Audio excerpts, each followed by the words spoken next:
Well, welcome everyone to day 2 of the Player Development Masterclass series. This is brought to you by the Dome here in Red Deer via our soccer platform, which is the West Canada Soccer Academy.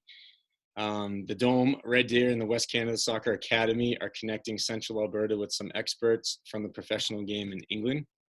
And this Masterclass series is a signal of the Dome Red Deer's mission to provide specialized long-term athletic development programs to athletes in Central Alberta. Speaking from experience and knowing other athletes that have played at high levels, the higher you go, the more a holistic approach to athletic development is implemented by either the club, the team, organization, whoever it is, or even the individual player. And what we're trying to do at the Dome here in Red Deer is to implement that holistic approach to younger athletes. So it's not just a one pillar focus, and we'll go over what those are. And so this is exciting because this is a very important part of athletic development today, and it is one of a few very important parts. So now, without further ado, I'd like to introduce today's skill development specialists. First, we have Jason Blake, aka JB. He is the Dome Red Deer's technical director for soccer, and he's going to facilitate this session. And we have, and I want to give a warm welcome to our special guest across the pond, 7 hours ahead of us. He's joining us from the UK, and this is Perry Cocking, and he is the pre-academy coach for Southampton Football Club of the English Premier League. Just wanted to make sure I got that right. So, Perry, first of all, thank you for taking the time to do this. It means a lot to me and to everyone on this call. And I'm going to let you guys take it from here. Brilliant. Thanks, Noah. Yeah, so just very quickly before I give Perry the stand, just yesterday we had a fantastic conversation with Jennifer Lace, who heads up sports psychology and personal development at Nottingham Forest in the English Championship. And the mental side of the game is really important. But today we're really going to focus on the technical side. As we know from a holistic approach, there's many ingredients that go into developing an athlete. Today we're going to really look at the technical side. So I think first of all, Perry, we know each other from a while ago when we both worked at Southampton. And then we took our different paths. But do you want to maybe just give us a little bit of insight onto who you are and your journey that's got you to where you are today from a coaching point of view, and what's really got yourself kind of a good knowledge and experience around technical development? Right, first of all, thanks for having me. And it's nice to see you again, JB. Yeah, we started at Southampton Football Club. I think, going to show our age now. I think it was 2002, something like that. So, 18 years ago. So, yeah, from there, like you say, we went pretty much different directions. I was a bit underwhelmed with the coaching that was available at the time in England. I did my UEFA B, the level 3, and thought it was too team-orientated for what I was after. There wasn't enough technical aspects to it, and wasn't really going to help me teach sort of 5 to 11-year-olds, which is where my passion lay. So I looked elsewhere and found Brazilian soccer schools. And I ran one of those as a franchise for 9, almost 10 years. So that was my real background. And most of my technical stuff comes from running a Brazilian soccer school for that length of time. Obviously now I'm with Southampton Football Club as a regional scout and a coach with a pre-academy, and I run my own soccer school called Pezza Street Soccer, which is kind of to do with kids don't play enough in the streets anymore, and you know, the pickup games, the random games, jumpers for goalposts, like we did back in our day, JB, and it's actually a really key coaching development tool without even knowing it that's disappeared. And football's a bit overcoached now. So I have this soccer school where we work on technical aspects like we did at the Brazilian soccer school, and also a lot of 1v1s, small-sided games, futsal, and free play, just like they would on the street. I've worked with the first team at Southampton Football Club as well, in a role as sports therapist, which was a great grounding. So I was doing that alongside doing my coaching as well. So it was a great insight. And also at Charlton Athletic when they were in the Premier League, which gave me access to some of these players like Jimmy Floyd Hasselbank and people like that, that I could pick their brains, and also got to work a bit with a ball as well. One of my roles was to work with players when they were coming back from injury as part of their rehab. So because of my coaching background, they'd asked me to, rather than do the boring ladders and the straight line running and things, to come up with individual programs for these players as part of their rehab before they got back into the first team and in contention again. So that's me. That's my background. That's where I'm at in a nutshell. That is a really interesting journey from what we were doing back in the day to the Brazilian soccer schools. But what's really interesting there is a couple of things. I'm going to kind of jump onto them. Is one is that you mentioned about the street soccer, which right now we know with the quarantine that we're all going through. If we're talking about the soccer players right now, and they're looking at the work they're doing in their basements or in the back garden. Assume the quarantine's over. Where does street soccer sit? What advice can we give to young players now in terms of, like you said, when we were young, we played in the streets, we kicked the ball, we had lots of touches. What does that look like nowadays if we're not in a quarantine for young players? I don't know whether we're ever going to get back to that, if I'm honest. I think it might be days gone by, especially in more affluent areas where there's a lot more stuff to do and a lot less room to maybe play even. No ball games in the streets and stuff like that. Yeah. The schools could take on a bit more responsibility and let children have balls at schools. I know my lad sometimes isn't even allowed a ball at school during breaks. So there are certain elements to it like that. I think coaches need to take on a little bit more of that and actually give the kids some freedom to play kind of 3v3, 4v4, 5v5s within their coaching program. Unfortunately, having been there, you're under pressure sometimes to show other coaches, other parents that you're coaching, and not doing something and letting the kids get on with it sometimes doesn't sit well with people. So it's about educating people that actually the game's being the teacher, and you know, good coaches can set conditions within that game. But free play, I think, is something that's vitally missed. It's a key element that often just gets dismissed. Yeah. Except for maybe 10 minutes at the end, you know, is kind of like, yeah, now all in, everyone v everyone, and it's a little bit not looked upon as important as I think it should be. Yeah, no, I completely agree, and I think maybe this quarantine period might not bring street soccer back like we know it in the old days, but for the young players now that have been kicking balls around and toilet rolls around in their basement and in their garden, maybe the habit sticks a little bit, that when we are allowed back out into social environments, that they carry on some of those habits they've formed. So that could be interesting. Now, with your background there, Perry, of working in the pre-academy at Southampton, how young does that go down to initially? So I don't know whether the school years sit the same over there, but we have school years 1, 2 and 3.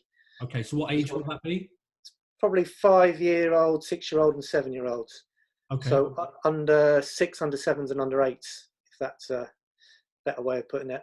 Okay, so with players of that age, what would you do with them? What would you encourage the players to be doing in the kind of what we would know in England as the foundation phase and below, the pre-academy?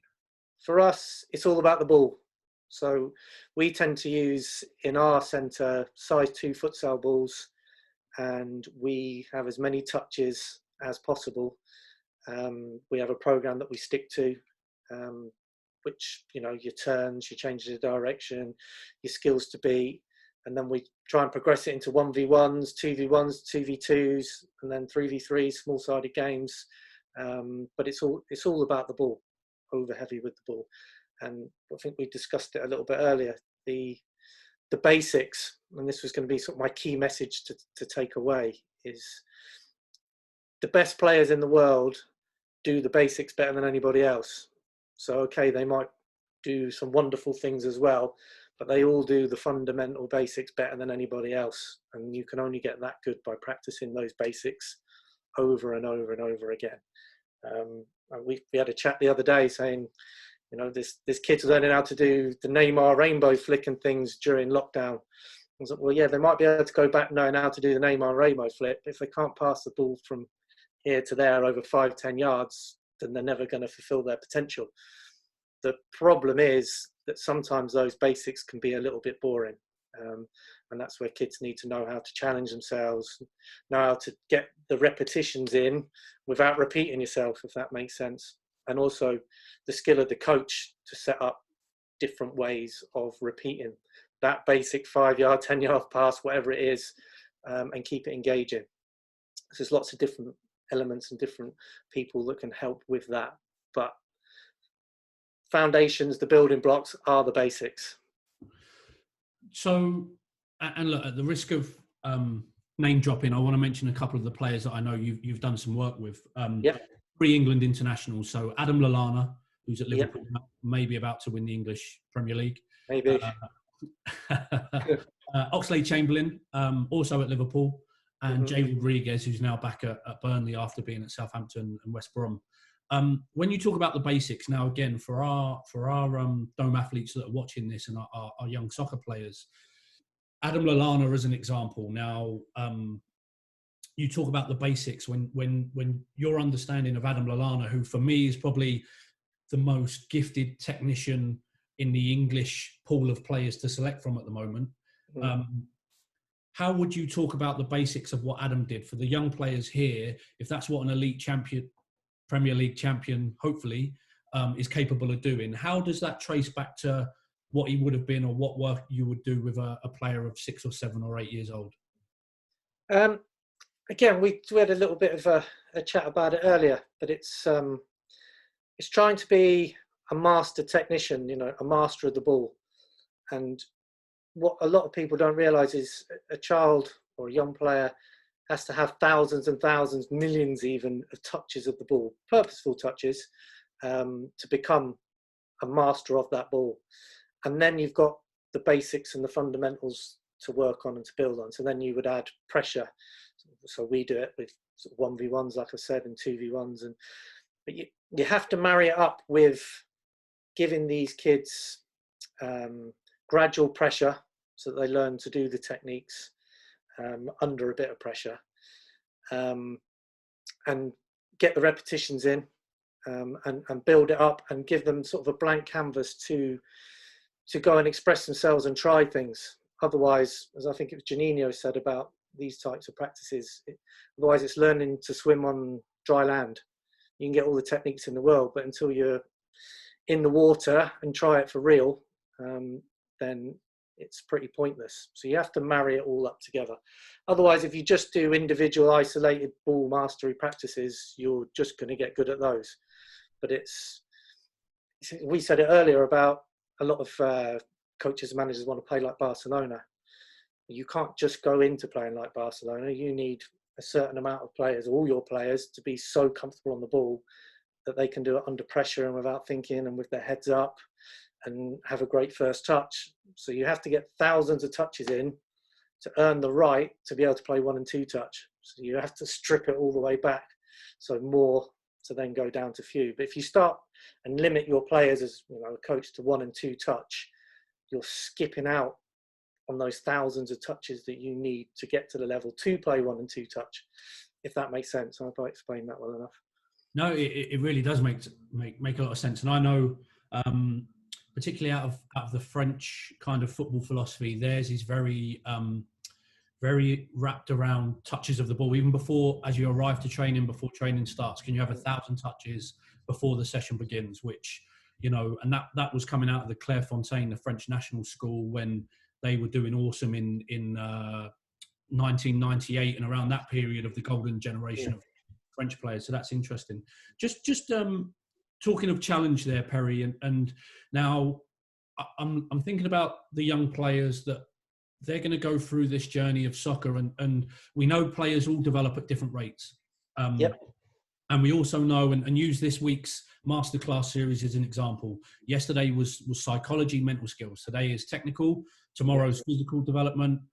Thursday, scouting and talent ID. And then Friday, we got a professional player from England coming, and we're going to talk very much about lifestyle and probably marrying up everything we do. So when you think of the challenge going through a progression of, say, from a 9-year-old going through to 21, using Adam Lallana as an example, as we grow at different rates and physically up, we maybe can't compete yet because we haven't grown.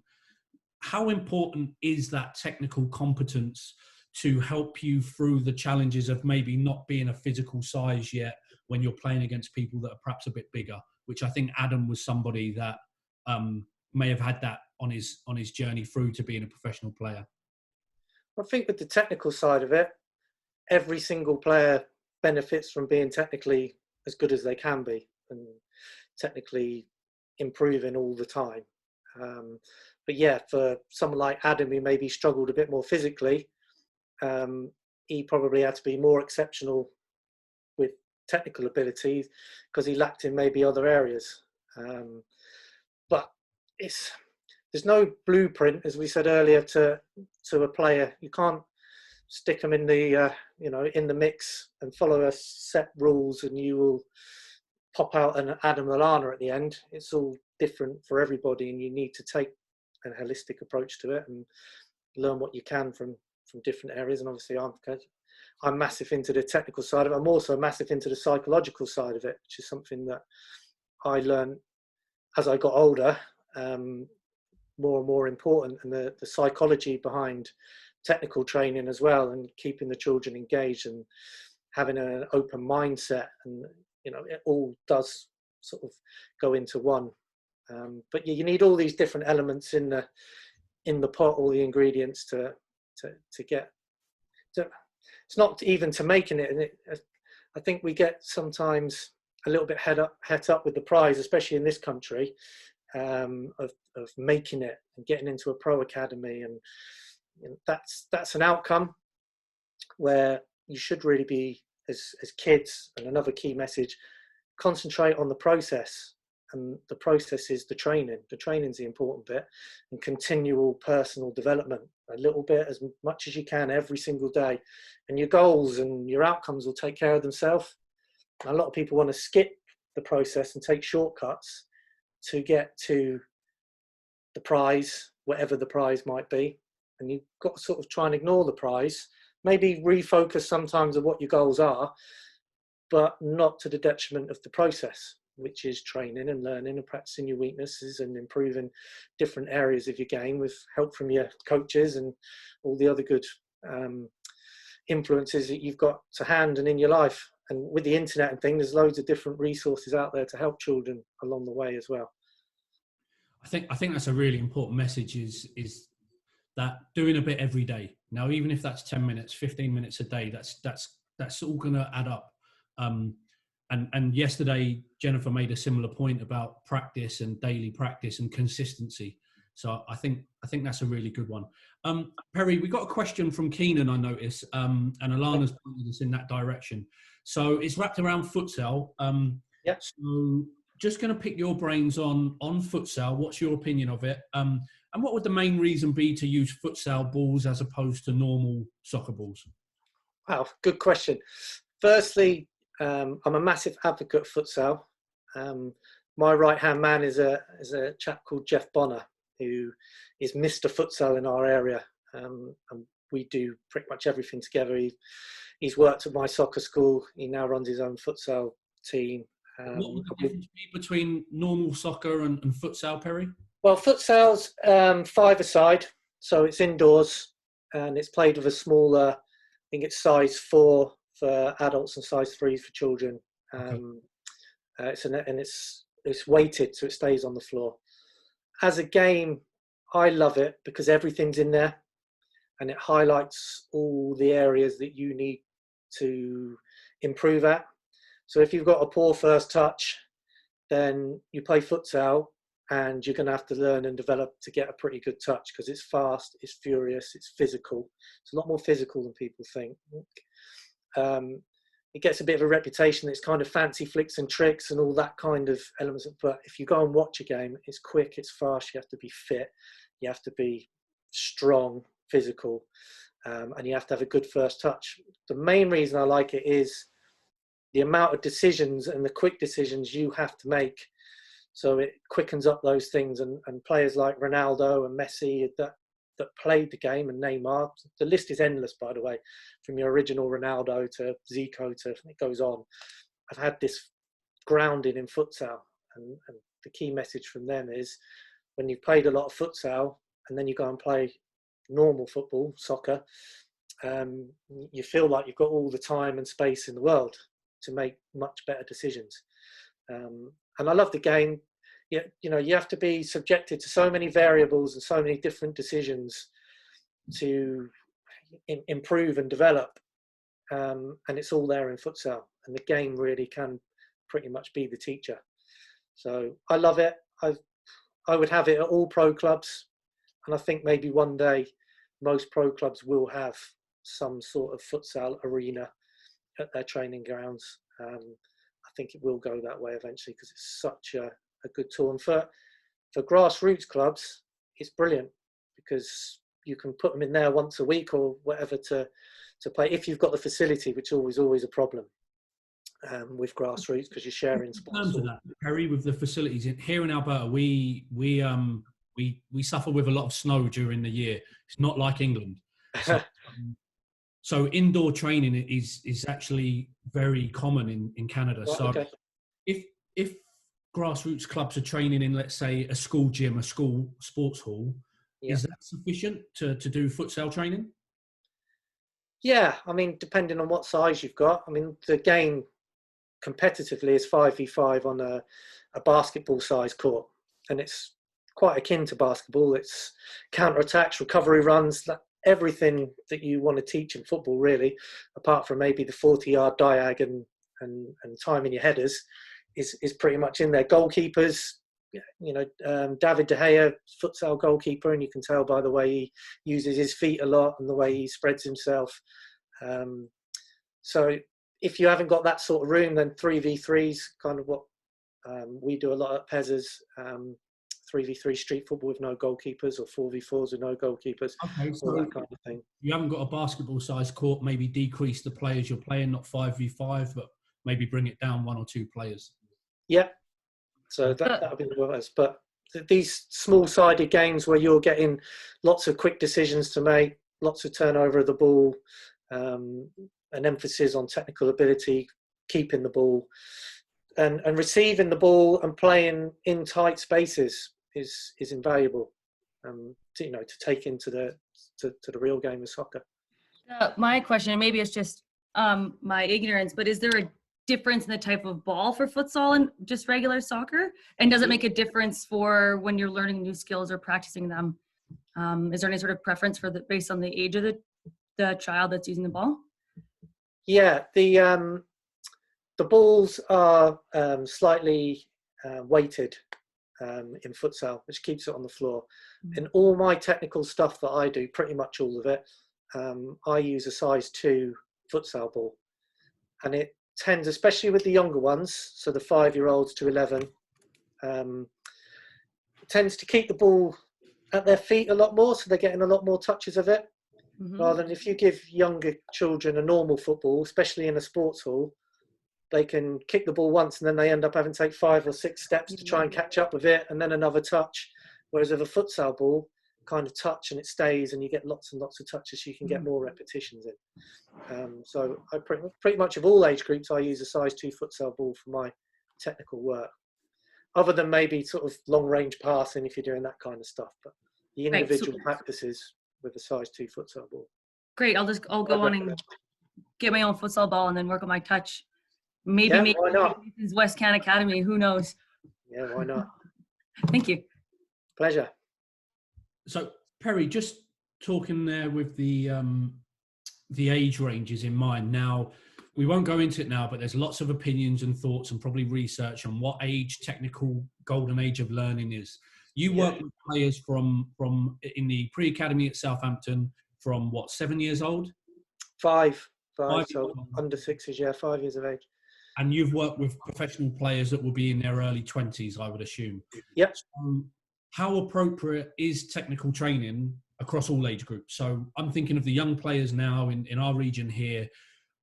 Do they at 13 years old suddenly, do they step off of the technical training, or is it equally as important regardless of what age group they are up to adult ages?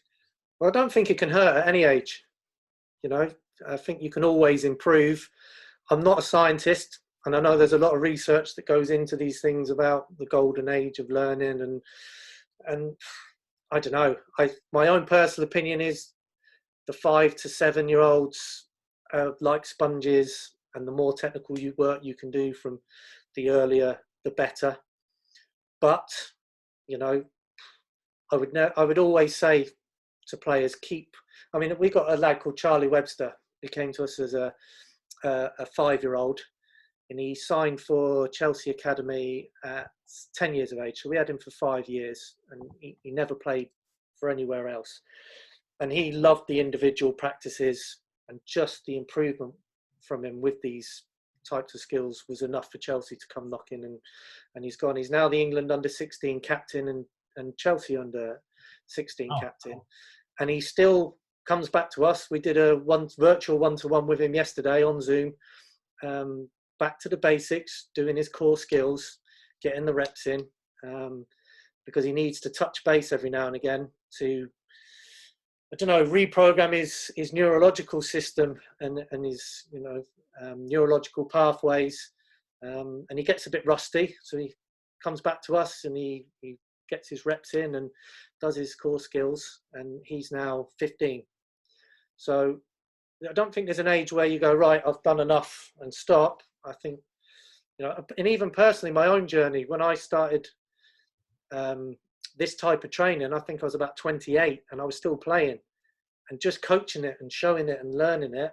My game went up massively, and I was 28 and it was the best football I'd ever played at that time and played the highest standard I'd ever played. And people picked out on it saying, since you started that Brazilian soccer school, your own game's come on massively. So I think the answer to your question is the younger the better to start it. Yeah. And for me, it's all about the ball from those young ages up to about maybe 12 before the tactical elements come into it. But again, we could probably debate that side of things when you start the tactical stuff, for hours. But we'll save that for another day, that one. Yeah, I think so. But yeah, for me, as much as you can with the ball from as early as possible.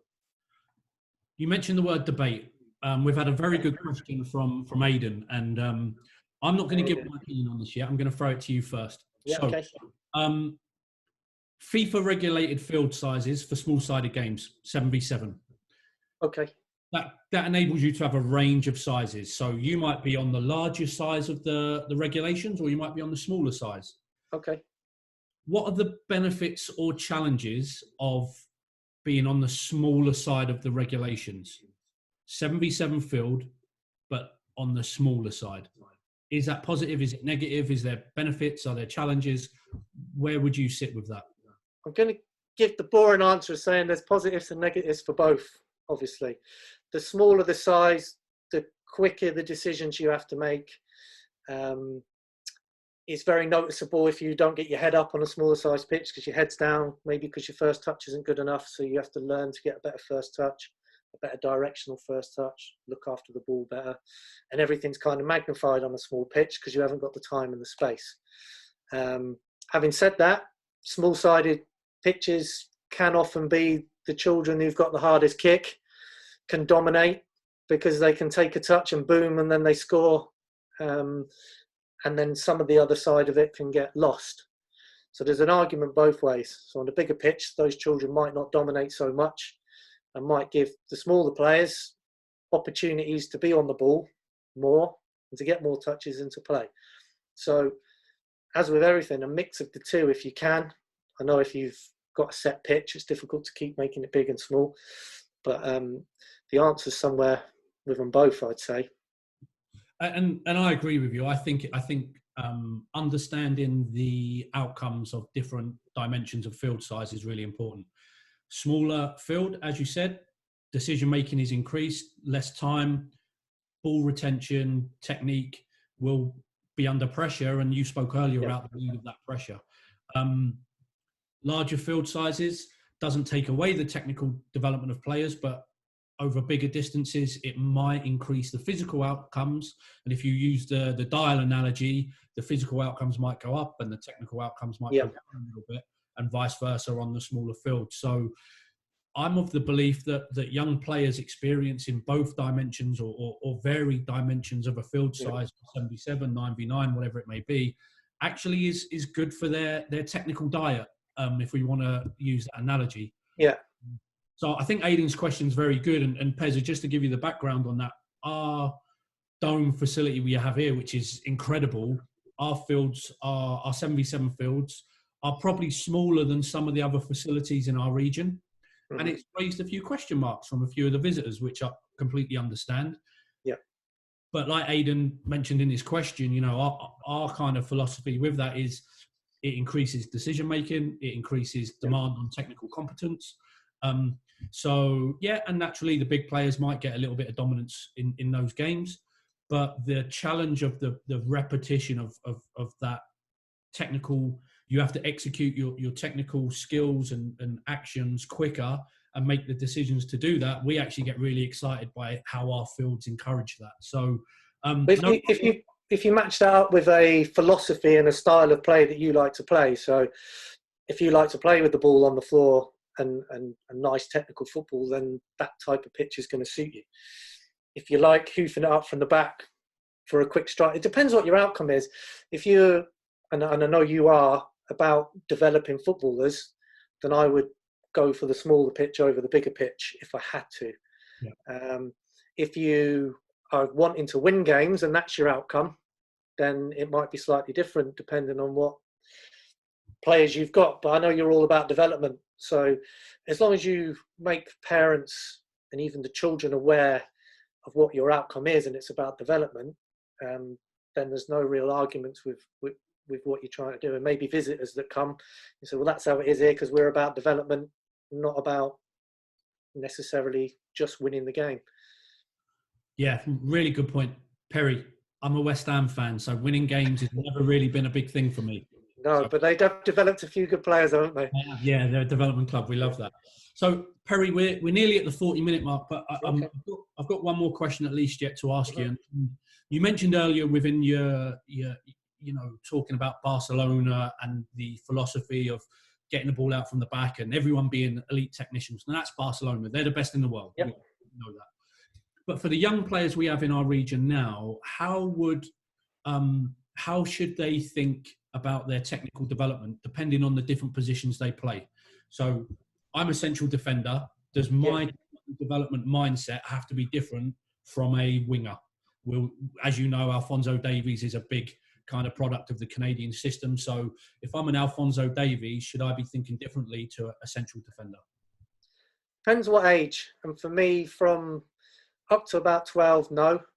You should be trying various different positions. I don't know what the philosophy is over there.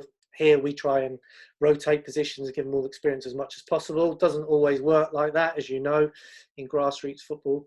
But I think a good varied experience of different positions is vital. The amount of players at the top level, if you actually speak to, started in completely different positions. Even some goalkeepers started up front and some, wingers end up as centre half. And I even heard Jermaine Genius, he was a centre forward and then came back into midfield quite late on, and even had a year in the reserves at Nottingham Forest as a centre half. So you've got to vary up your position. So early sort of specialisation in positional play, I'm not a big fan of. I think you need it all. So then you wouldn't change what you're technically working on for a position if you might not end up there. When you get into 13, 14, 15, 16 and above, and it's clear that you want to be a winger or a forward, you might practice your dribbling more and your shooting or getting your first touch out of your feet. We worked with Jay Rodriguez, and one of the things they asked us to do was, can you come up with 5 different moves for him to get the ball out of his feet to get a shot away quickly. So with the feint, and so specialisation does come in as you go on. But for the kids that you've got from your age groups, from the younger ones, no, I think be comfortable in 1v1 situations all over the pitch is quite a big thing that we have at Southampton Football Club. So defending and attacking in 1v1 situations wherever you are on the pitch, your personal battles and your duels. But until you get a bit older, if you're a defender, your body shape's going to change how you receive the ball from where you're receiving it, where you want it to go. Your recovery runs, your position to time headers comes in a little bit later. But from the young ones that I work with, no, I don't tailor it at all for positions.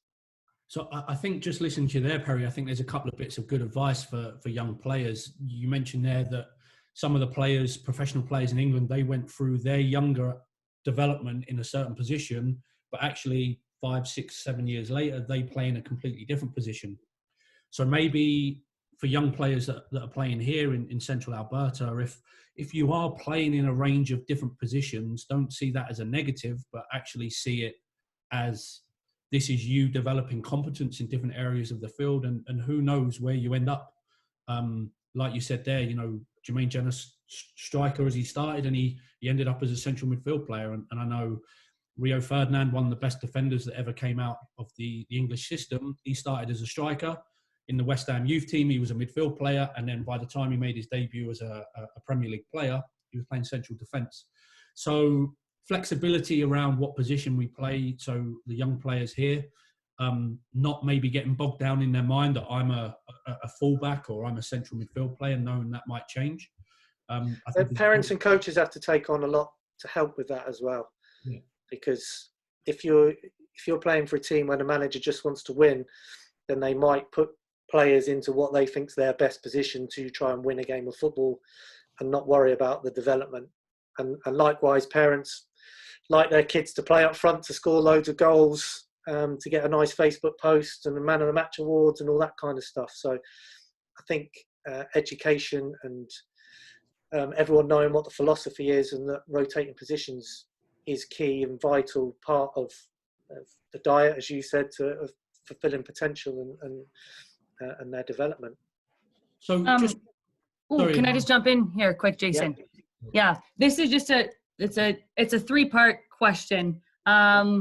It's 2 from the Zoom, and then it's 1 for my own personal interest. So Keenan and I were kind of on the same page. Keenan's wondering, when is it okay to teach children tricks with the ball, like the scissors, the step overs, turnovers, and so on? And then I wanted to add on to that is, once we learn those new tricks, how can we be confident to do them in games? And then the 3rd part on that is Nick is wondering, how can we as players train during the quarantine time so that we can keep getting better, so when we go back into games, we're not just, just overwhelmed by everything that's going on. Okay, first part of the question is I can't remember the term that they used, but the scissors and the tricks. Just any of the tricks, yeah. Early as possible. Cool. And,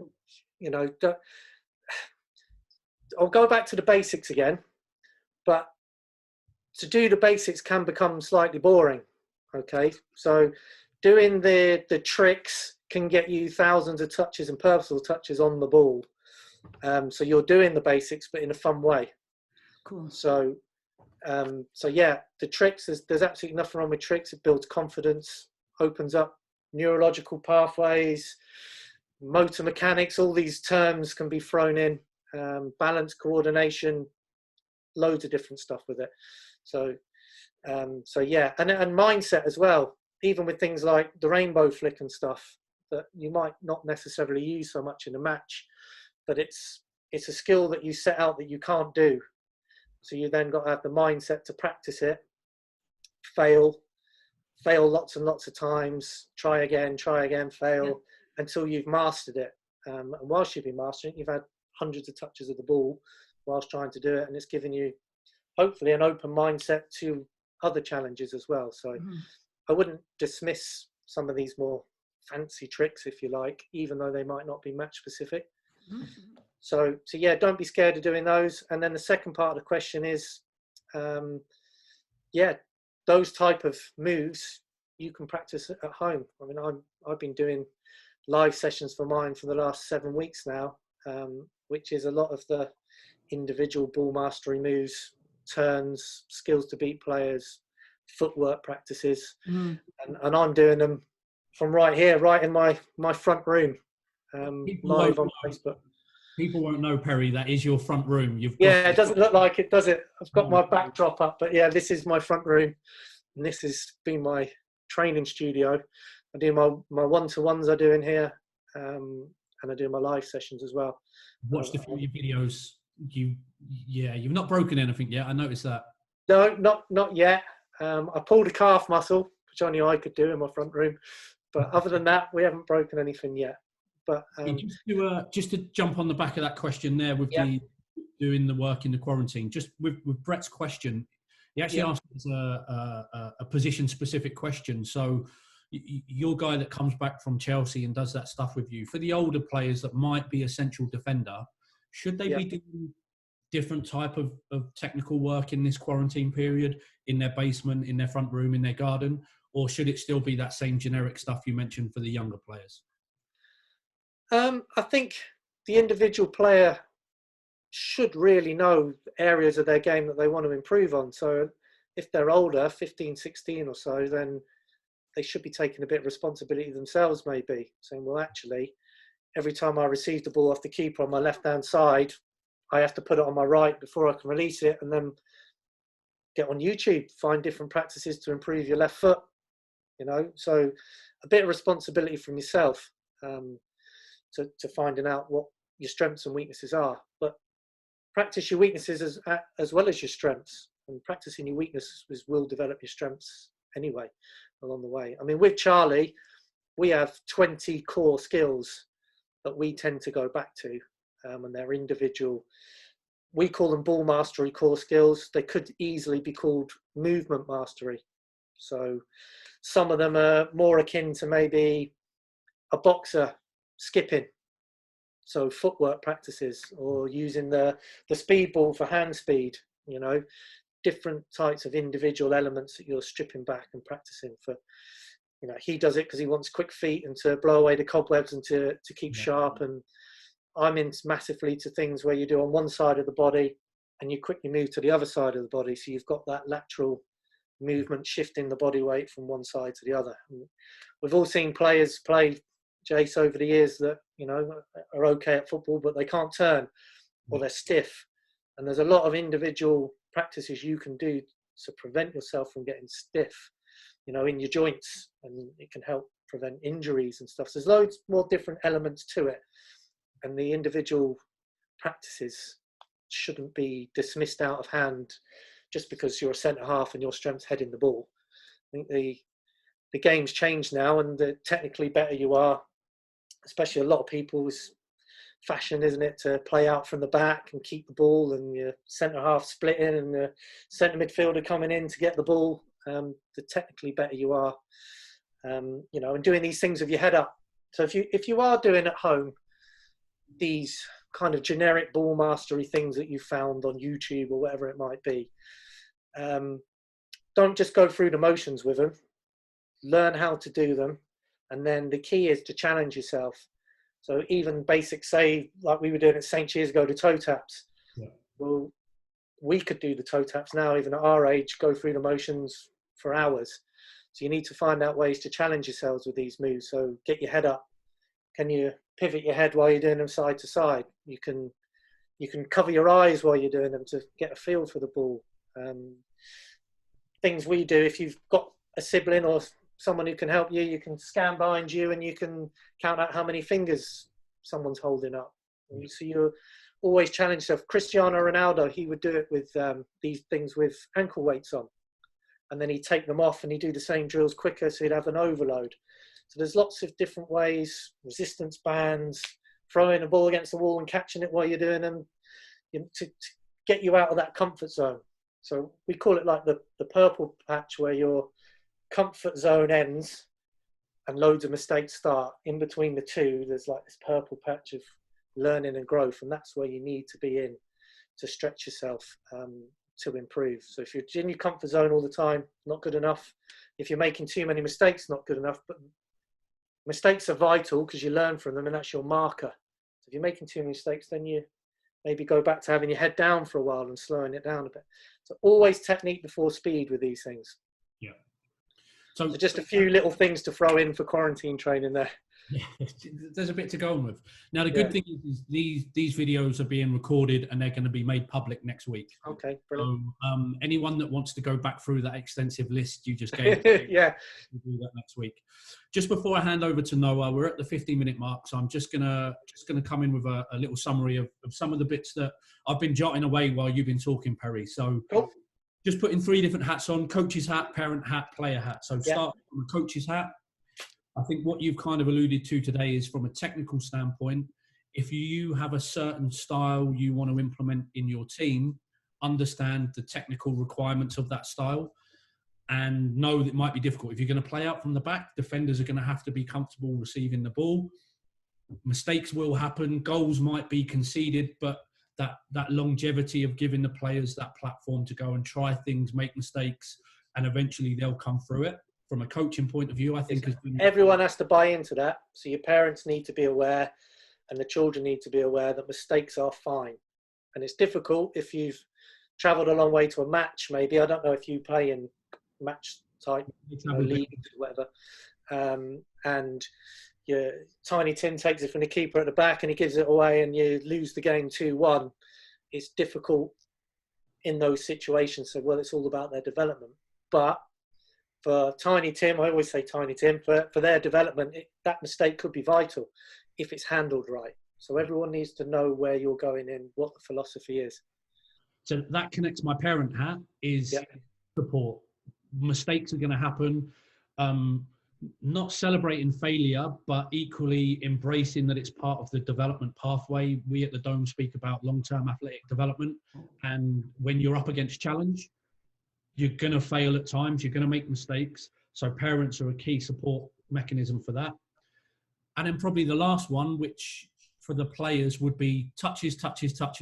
Hundreds of touches, thousands of touches, repetition of touches. Technical work is unopposed. Technical work is opposed where there's challenges. And that's a key part of developing your technique, is not just to do it unopposed in the back garden, but when social distancing is no longer a thing, do it against your friends, do it in small-sided games, challenge yourself, and know that mistakes are part of the journey. Would be a key message to the players, I would say, Perry. Yeah, massively. Try with the individual practice as well to make them measurable. So keep-ups is an obvious one because it's instant feedback. So today I can do 10, tomorrow I want to do 12. So and on your left foot, on your right foot, insides, outside. So try and make things measurable. Some of the core skills type repetition work, try it for 30 seconds. Count how many you can do repetition-wise in 30 seconds and then try and beat that. So the key is not just getting thousands of touches, it's thousands of purposeful touches that stretch and grow you. You know, because otherwise you can just go through the motions. And I think it became quite fashionable over here for coaches to try and get 1,000 touches in before every training session, and they tend to just give the kids the ball and work out for it took about 6 minutes to get 1,000 touches or whatever it was, and let them get on with it. It was about quantity, not quality. Yes, and you need to match the two. Yeah. Brilliant. So just the last bit from me then, underpin for everybody, don't neglect the basics, is something that you've said today that I'm definitely going to take away with me on the technical work I'll do when our programs restart. Yesterday, Perry, Jennifer was kind enough to say if there were any questions we didn't get answered, or if anyone comes up with some questions afterwards, if they email the Dome, then they'll come over to Jennifer and she'll answer them. Would you be willing to do the same? Absolutely, yeah. I've actually got a podcast scheduled in to do tomorrow, my own one. It's called The Inner Huddle, which I do with Jeff, Mr. Futsal. So if any of them come in quick enough, I can add some of those to the podcast as well, and I'll send you the link to the podcast. It's called The Inner Huddle, and you can get it on iTunes and pretty much any other podcast provider. I can send you a link to that. Brilliant. Perry, I'm going to finish by saying it's been great to catch up with you. 2002 seems like yesterday. Yeah. But super proud of your journey and what you've done and what you've achieved and where you've got to. So great to reconnect, and we'll stay in touch. I've got many questions for you on futsal for when we start our programs, when we're allowed to again. So I'm going to be asking you lots of questions, and I'm going to hand it over to Noah. Absolute pleasure. Cheers, Jace. No problem. Yeah, Perry, thanks so much. And Jay, thank you it's a great idea. Perry, thank you for the time. That was incredible. Yeah, very, very beneficial. One thing you said before, and I put it on the chat, is something along the lines of focus on the process and the outcome will take care of itself. And to me, that's just gold. And the process should be fun. It should be challenging, but it should be fun and enjoyable, and the outcomes will take care of themselves. And if that's the message that we're giving to these kids and young athletes, it's going to be exciting to see where that takes them in life, in sport and in life too. So yeah, you can relate that to anything in life. Sure. It's important life lessons. Yeah. So we could literally probably go on for another 2 hours, everyone be engaged. The last point, it kind of ties into my point to open, is that there's so much that goes into athletic development, and no one has the crystal ball, so to speak, of the perfect system, right? But we do know that it is a multi-pillar, multi-facet process. And this was one of those pillars today that we could have gone on for so much more time. And another thing I appreciate is you coach at the highest level in arguably the best league in the world. And you're constantly still trying to learn and fine tune things that work. And that's incredible. And that's something that we are going to try to do here as well. So thanks again so much. Thank you for everyone that joined in. We will be back tomorrow, same time, same Zoom link with S&C, right, Jay? Is tomorrow strength and conditioning? So Perry, thanks so much again. And you're always welcome to come and do some sessions at the Dome here in Red Deer. We'd love to have you. Yeah, I'd love to come. I'll hold you to that. Okay. Thanks so much. Thanks, guys. Thanks for watching.